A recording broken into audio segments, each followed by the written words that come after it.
The best healthcare is there in ways big and small. There when we most and least expect it. We may not see it, but we feel it. It lets us know we're not in this alone. Everyone deserves a healthcare partner who never quits.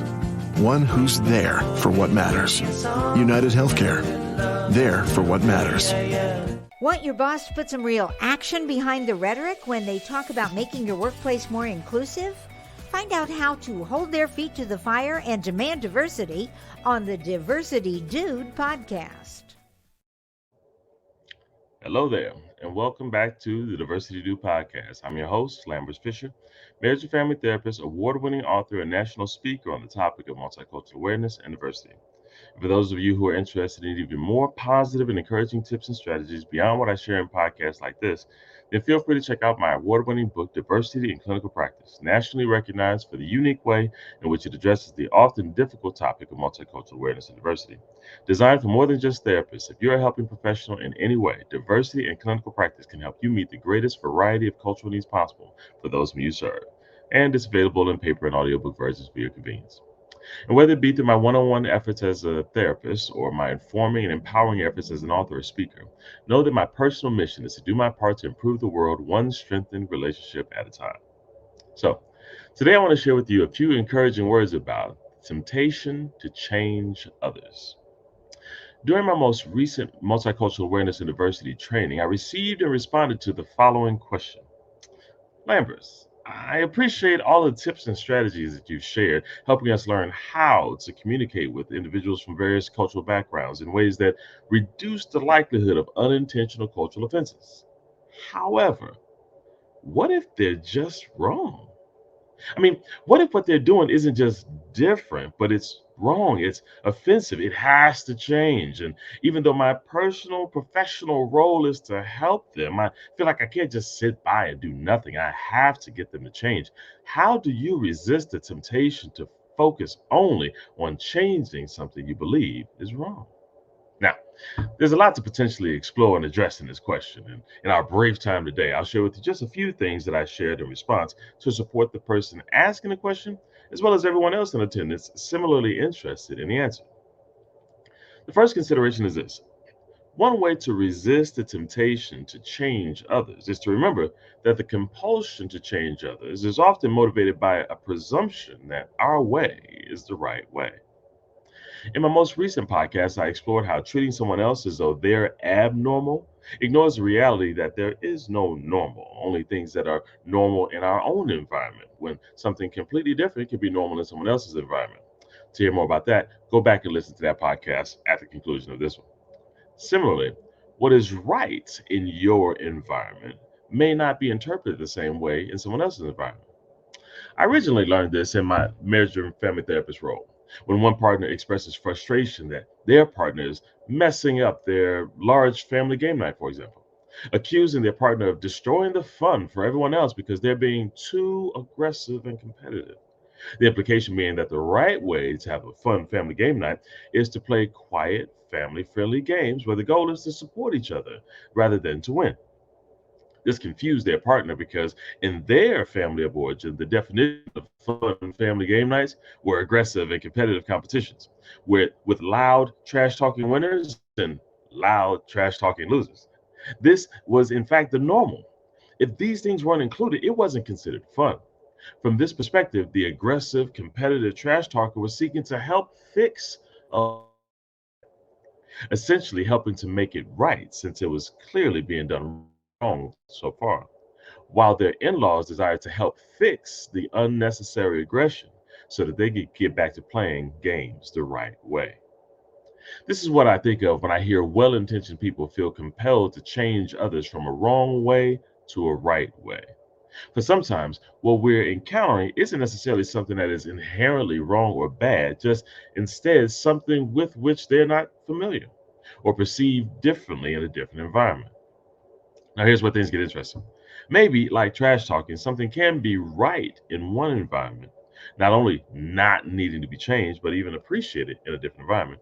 but wrong while in another environment, such that any possibility of change would best be made out of consideration rather than correction, which is consideration number two. Invitations to change should be made out of consideration rather than correction. What do I mean?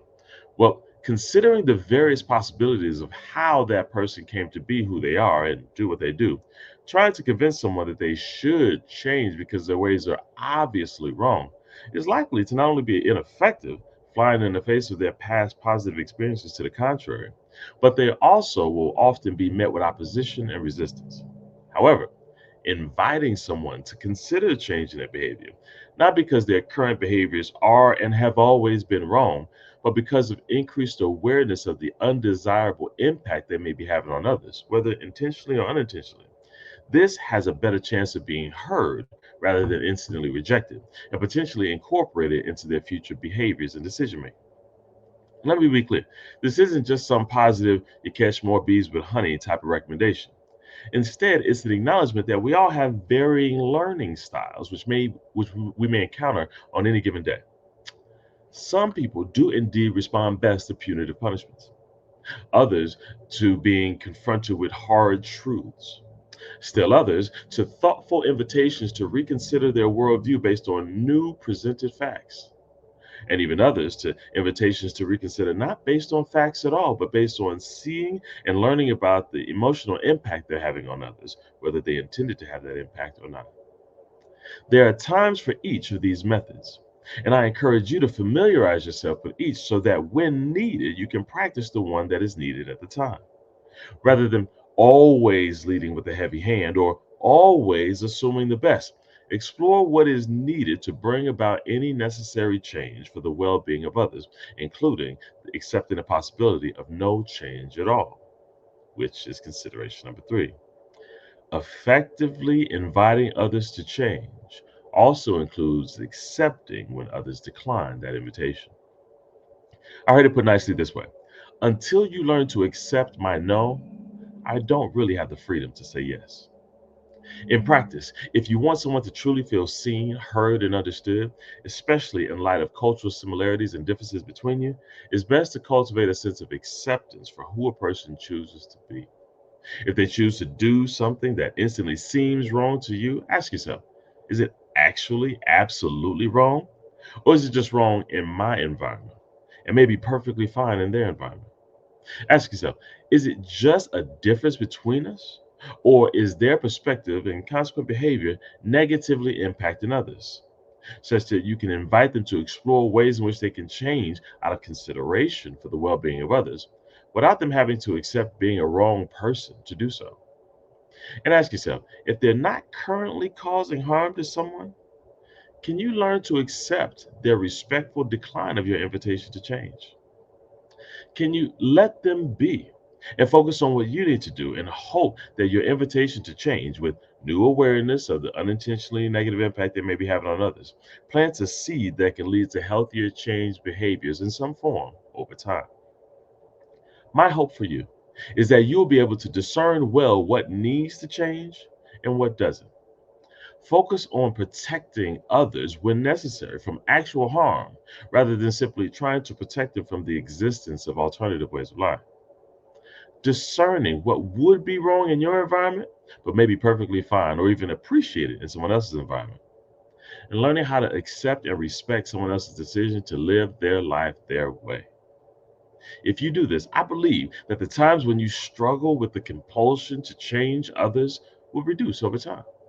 And the impact of this on your relationships with people who no longer have to be preoccupied with protecting themselves from your well intentioned yet constant lack of acceptance and pressure to change would transform your personal and professional cross cultural relationships in a great way.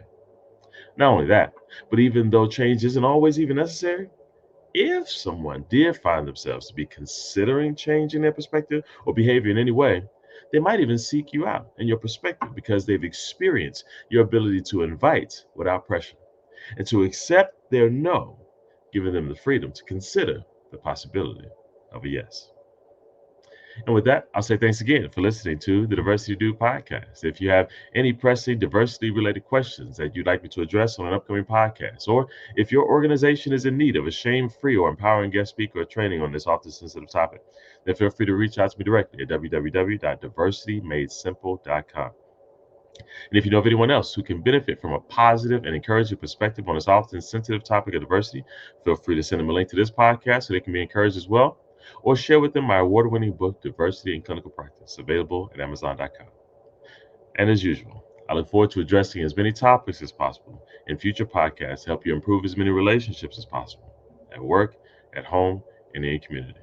And as always, remember this: you don't need to know everything about everyone in order to have a positive impact on someone. Thank you all for tuning in, and have a great day. Tune in each week and find out how to demand and implement diversity at your job. To hear more, check out previous Diversity Dude shows on ShalettaMakesMeLaugh.com. Have you heard the news about the new COVID-19 vaccine? The FDA has just approved the updated vaccine, and it's now available to keep you and your family safe. So get ready to roll up your sleeve. These vaccines are an effective tool to fight COVID-19. They target the variants that we know are circulating in our communities right now. So make a plan for you and your family. Contact your doctor, your clinic, your healthcare provider, or your local pharmacist and schedule appointments. The vaccine is authorized and recommended for all Minnesotans aged 6 months and older. Stay safe this fall and winter with the new COVID-19 vaccine.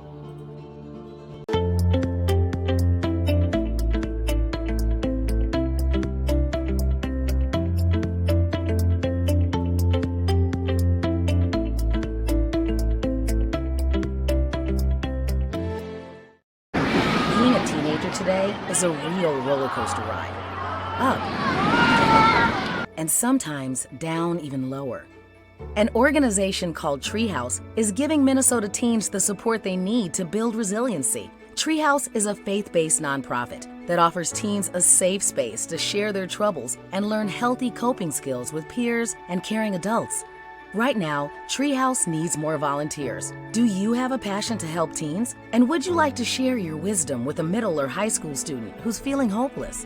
Then sign up to volunteer with Treehouse groups meeting in Bloomington, Brooklyn Park, Plymouth, Minnetonka, and Eagan. Adult volunteers are needed as mentors, drivers, support group assistants, program assistants, and to help prepare hot meals. Lift up teens in our community and help them find hope and joy by volunteering with Treehouse. Learn more and sign up at treehousehope.org. It's not just another day in your life. Things are changing for the better. At Comcast, we see those changes, and we're thinking about how we use technology today to live, work, learn, and play.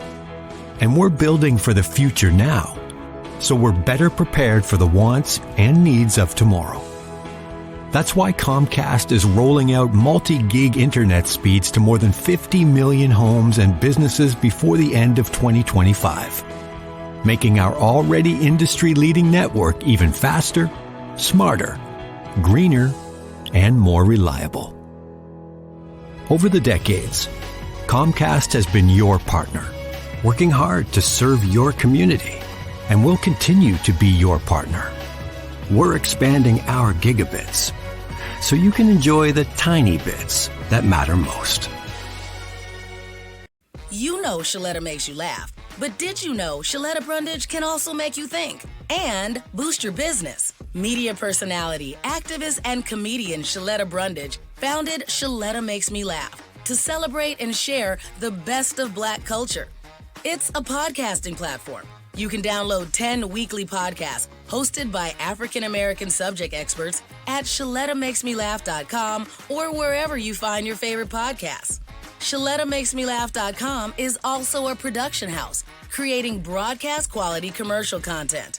And Shaletta and her team of storytellers create powerful promotional campaigns to get businesses the brand awareness they're looking for. Some of Minnesota's top businesses trust Shaletta, and you can too. Get out the word about your events and products and get in front of communities of color with ShalettaMakesMeLaugh.com. She's got the power to help your business.